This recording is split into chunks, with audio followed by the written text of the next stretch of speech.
Welcome sa channel natin. JR nga pala, lokal na mountain biker na may saktong galawan pa lamang.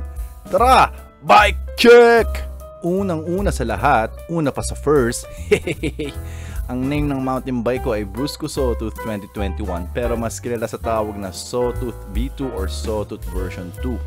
FYI lang, ayon sa FB page nila, ang Brusko ay kay Sandugo na nag-specialize sa mountain bike equipment, and mountain culture. So medyo matagal-tagal na din sa akin ito. Umorder and nakuha ko ito noong April 2021 sa mismong website nila, and madami-dami na din kaming pinagdaanan. To name a few lang, na dala ko na ito sa Revpal, Tayak Hill, Sierra Madre Loop, Tukadon.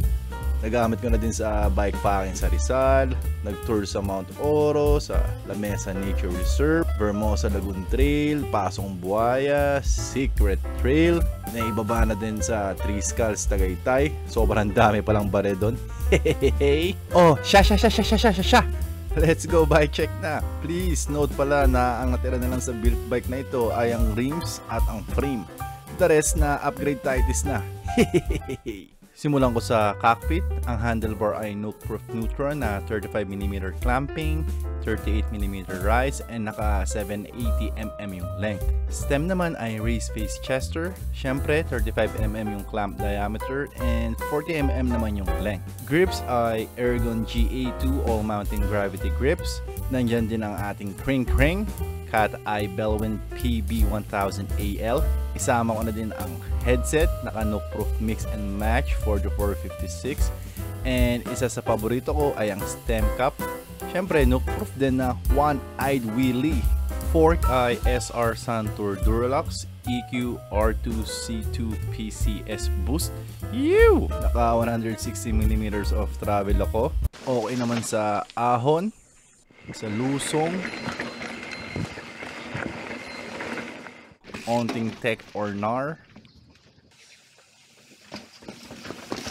sa patag, basta guda, okay? Ew!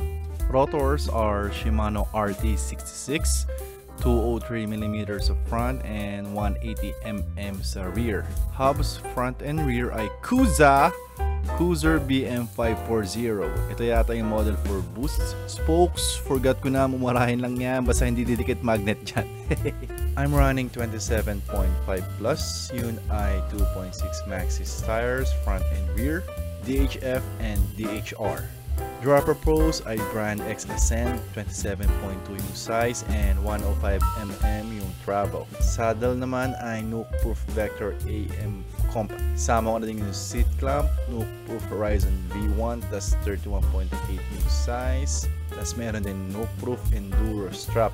Ay! Sir Zeus, Joding Cycles, Bacana man. Crank natin ay Shimano Z, naka 36T. Shimano Saint naman ang ating bottom bracket, 83mm yarn. Group set or drivetrain ay Shimano Dior M6100, naka 12 speed, 1051T. Pedal pala natin ay Nook-proof Horizon Pro Sam Hill Enduro pedals. Meron din tayong Zefal crank armor and chain stay. At last na ay ang ating tubigan, Feedlock twist na 600ml water bottle kit. Kahit anong kalog or nar, hindi yan natatanggal. Ako yung natatanggal. Alright, sana ay may natutunan kayo. Kung di man ay nag-enjoy kayo, kung gusto nyo yung mga ganitong klaseng edit, please consider localizing that like and subscribe button. Hanggang dito na lang muna. Kita-kita na lang sa mata. Bam!